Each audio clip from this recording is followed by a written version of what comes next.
ఈ రోజుకి ఆర్థికంగా పార్టీ దగ్గర నుంచి ఒక జెండా కూడా తీసుకోలేదని చెప్పేసి అది జగన్మోహన్ రెడ్డి గారికి తెలుసు.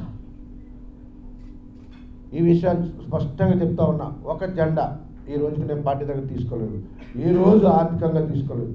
7 సంవత్సరాలు పనిచేస్తే ప్రతి జిల్లాలో కూడా మెయింటెనెన్స్ కాల్ తీసుకుని 7 సంవత్సరాలు ₹1 కూడా తీసుకోకుండా పార్టీ ప్రెసిడెంట్గా నేను పనిచేశాను.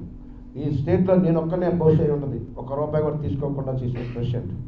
అలాగే ఏ కార్యక్రమం చేసినా కూడా ₹1 కూడా ఈరోజు పార్టీ దగ్గర తీసుకోలేదు. నేను ఎంత పెద్ద కార్యక్రమాలు చేసినా కూడా ప్రతి రూపాయి నా సొంత డబ్బులతో నేను చేసుకున్నాను.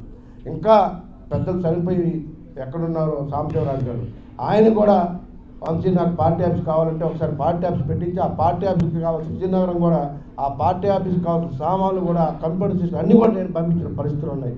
ఎన్నో జెండాలు కూడా నేను పంపించిన పరిస్థితులు ఉన్నాయి. తప్ప నేను ఎక్కడా కూడా ఈ రోజుకి పార్టీ దగ్గర నుంచి ఒక జెండా డబ్బుల సంగతి పక్కన పెడితే ఒక జెండా కూడా తీసుకోలేదు. నా మీద ఇలాంటి కామెంట్ చేసే ఎదవలకి నేను చెప్తా ఉన్నా, ఇప్పటికైనా వ్యక్తిని గురించి తెలుసుకొని మీరు కామెంట్ చేయండి. ఎవరికైనా నేను అమ్ముకున్న 60 ఎకరాల ల్యాండ్ అమ్ముకున్నాను, 10 సైట్లు అమ్ముకున్నాను తప్ప నేను ఎక్కడ కూడా చేయి చాపలేదు. ఎక్కడైనా నా పొలిటికల్ జీవితంలో ఎక్కడైనా ఎవరి దగ్గరైనా ₹1 కానీ ఎక్కడైనా ఒక కాఫీ కానీ టీ కానీ ఒక ఫ్లైట్ టికెట్ కానీ చేయించుకున్నానంటే నేను రాజకీయాలకు తప్పకుండా. నా వ్యక్తిగత జీవితాన్ని ఎవరైనా మాట్లాడితే మాత్రం సహించేది లేదనే విషయాన్ని స్పష్టంగా తెలియజేస్తా ఉన్నా. ఎవరికైనా దమ్ముంటే ఫేస్ టు ఫేస్ రమ్మానండి.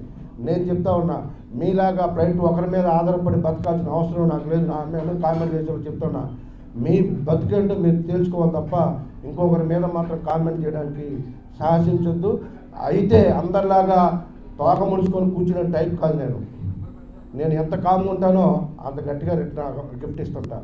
మీరు ఎవరు వంశీని తక్కువ అంచనేసి నోటికి ఏమైతే పారేసుకుంటే ఊరికే కూర్చోడానికి నేనేమన్నా దద్దమ్మను కాదు. మీరు గుర్తుపెట్టుకోండి, ఒక మాటకి 4 మాటలు అందిస్తాను. నేను కామ్గా ఆ జగన్మోహన్ రెడ్డి గారి మీద ఉన్న అభిమానంతోనే నేను ప్రెస్ మీట్ కూడా పెట్టకుండా కామ్గా ఉన్నాను. వాళ్ళు పెట్టేది విధంగా కల్పిస్తున్నారు కాబట్టి పెట్టాల్సి వచ్చిందని చెప్తా ఉన్నా.